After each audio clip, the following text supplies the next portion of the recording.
ya kwamba kama unataka kudhibitisha Yesu alifufuka ni ndani ya wiki hii, unataka kufinyongwa sawa sawa, uondoke kwenye hali ya kawaida, kwenye asili ya ukoo wako, kwenye taifa lako, kwenye ukoo wako, ni wiki hii. Hii ni wiki ya ajabu sana. Ni wiki ya pekee. Sijui kanisa kama unaelewa, lakini ni wiki ya ajabu sana. Kama unataka kuwa mtu, kama kuna jambo linakutesa katika safari yako ya kuelekea mbinguni, kama kuna roho moja wapo inakutesa na ufanye vizuri, ili mbaki sana,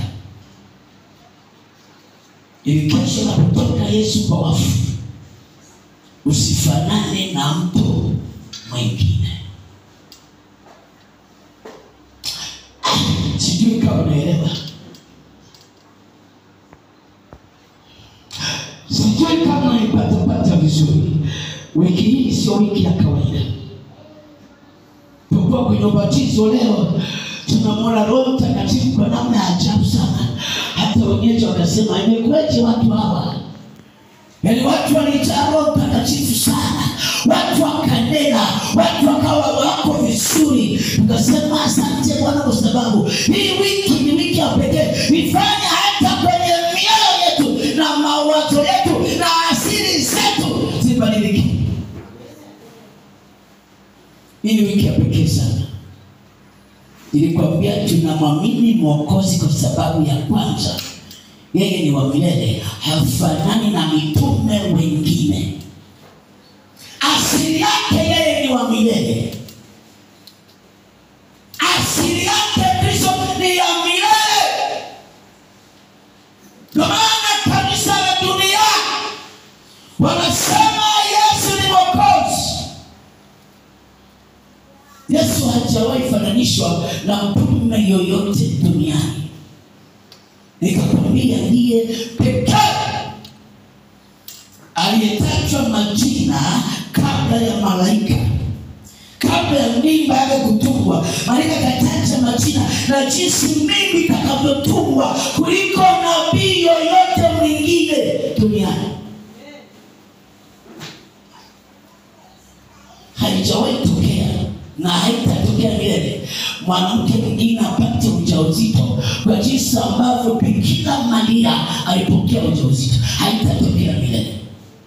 Inatuhakikishia kwamba huyu aliyezaliwa yeye sio mwanadamu, ingawa aliishi kama mwanadamu, alilala usingizi kama mwanadamu, alioga kama mwanadamu, aliweka matope ya mkate kama mwanadamu, lakini hakuwa mwanadamu. Ingawa aliishi kibinadamu kwa muda wa miaka michache. Ukitaka maisha yako ya kiroho, safari yako ya kuelekea mbinguni, uwe na hakika wa kushinda katika ulimwengu huu, wiki hii ndio wiki ya pekee. Pigie Yesu makofi kama unaelewa. Sijui ananiambia mchungaji, baada ya kutumia wimbo wako nimeweka hewani, kuna watu msikia redio wapo. Ni kweli, ni wimbo wa kwanza Tanzania. Hakuna yewaye kuimba, imebaki shaka. Nani mwingine itokea? Sema mwenyewe.